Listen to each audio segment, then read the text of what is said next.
I want to title this video this morning, YouTube, because it's in my mind what I believe in and believe in. Don't forget, hit the subscribe button. Don't forget, if you choose to, come over and join us on Patreon, where I'm not censored at all.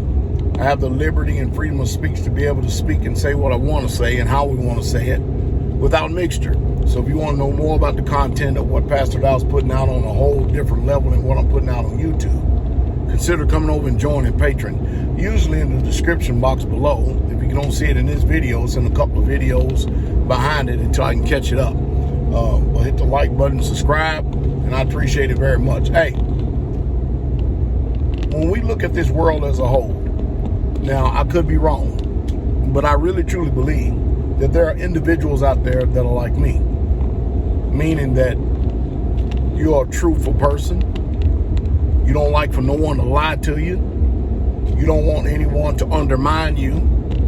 You don't want anyone to dishonor or take advantage of you. You expect integrity out of people, especially if you are a man or woman and you walk in integrity. And you will accept nothing less. As a matter of fact, you won't even entertain the people who even think themselves deceiving someone. You know, someone is deceiving you, lying to you, taking advantage of you. You don't want to get in place, as a matter of fact, because they don't even deserve it. They may think they have a place, but they don't. If you're like that, then you're going to understand where I'm coming from in this video. Let me give you an understanding about something. You know, let's deal with the Constitution for a second. The Constitution, it speaks about just weights and balances. It's talking about gold and silver. Gold and silver. You know, constitutional money, real money, money that's been money for over 5,000 years.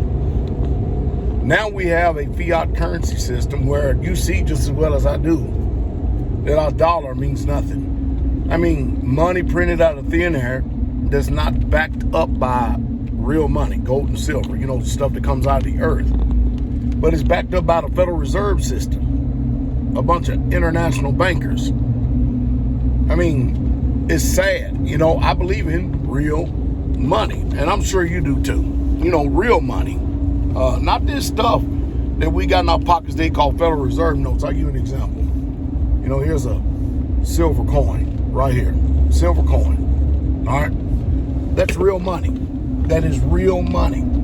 And for those of us who don't like delusions and illusions, we understand clearly what's taking advantage and what's taking place. We understand clearly that if people can't understand and accept that that's real money, then what else in the system is a lie? And what else, be it socially, politically, economic, and religiously, is a lie? I mean, the book says that money answereth all things. That means if you have some, you got an answer to some of the things that's going on in life.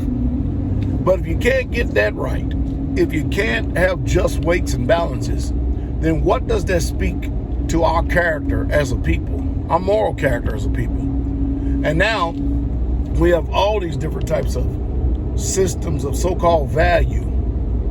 That is, you take your sweat equity and you put it into Federal Reserve notes. You know, we all do, because this is the system that they have dealt us, because nobody deals in just weights and balances anymore,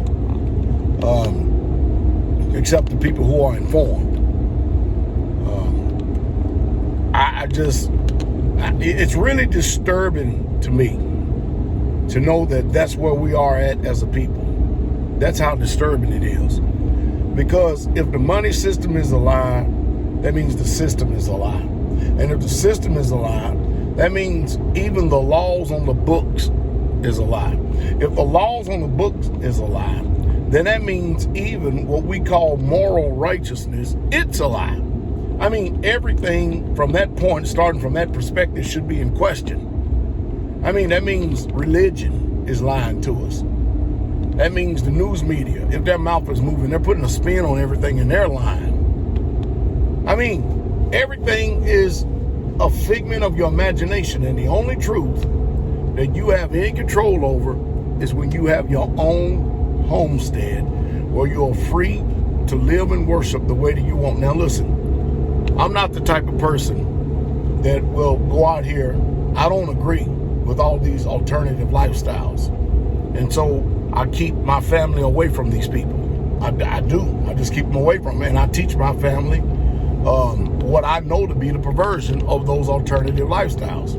And I teach children in the assembly where I pastor what the book says and how much an abomination, that's what the Bible says of this stuff is. And I can tell you right now, I just cannot see myself being a pastor, a leader, a teacher, and then I'm just not comfortable in making people feel good, telling them lies. And I know the truth.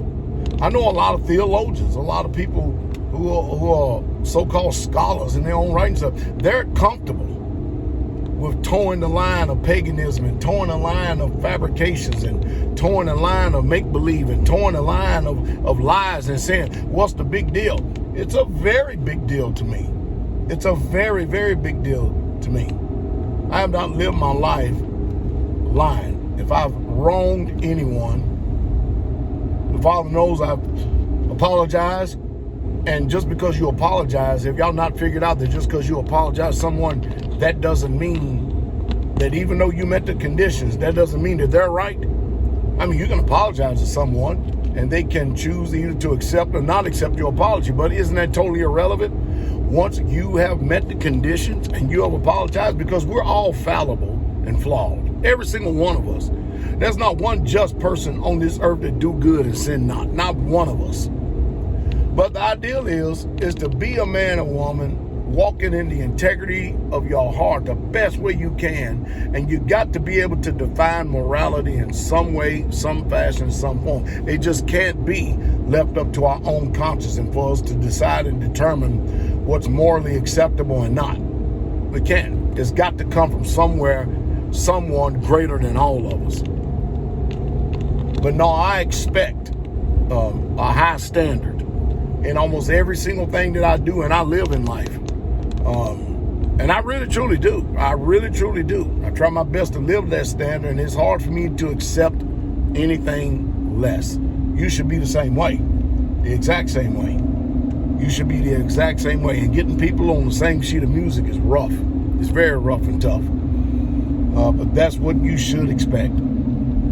I hope I've said something, some way, somehow, to intellectually at least put a defibrillator on our mind and our conscience.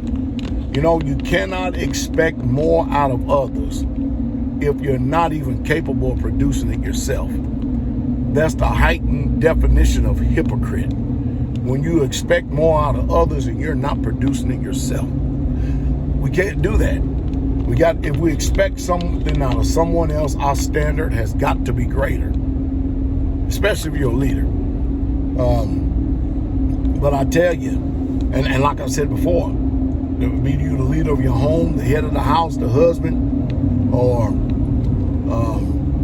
community, job, whatever it is. Hey, that place, that home, that community is only going to be as great as the leader is. And if the leader accepts mediocrity, shortcuts, liars, deceivers, then I'm telling you, the book talks about there's a cankerworm and a palmer worm that destroys everything, and it's the little foxes that destroy vines and stuff like that gives place to the devil. And man, I'm telling you, it's working on destruction because we can't get together in one mind, one heart, one soul, one spirit. But I'm gonna cap it off by this. We're living in a world, literally, of Mr. Rogers make-believe, that people are trying to tell everybody that this is truth and that's the truth and this is truth and that's true. And we all for sure know that it's a lie.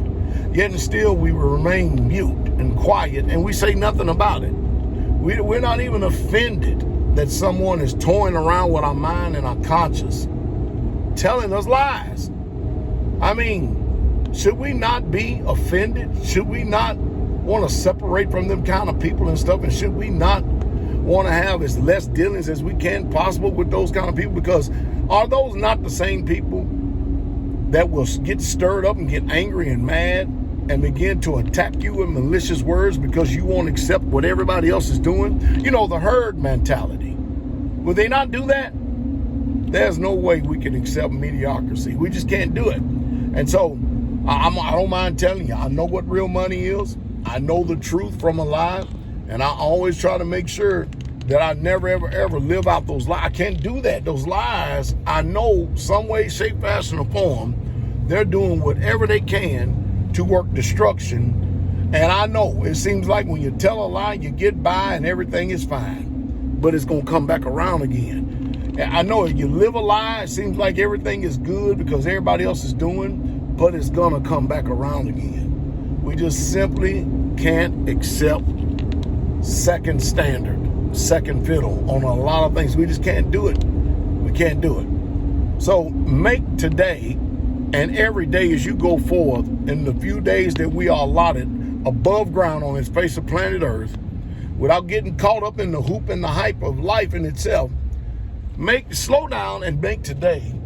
a better day for yourself and others. Determined to be great, not better. Determined to be great.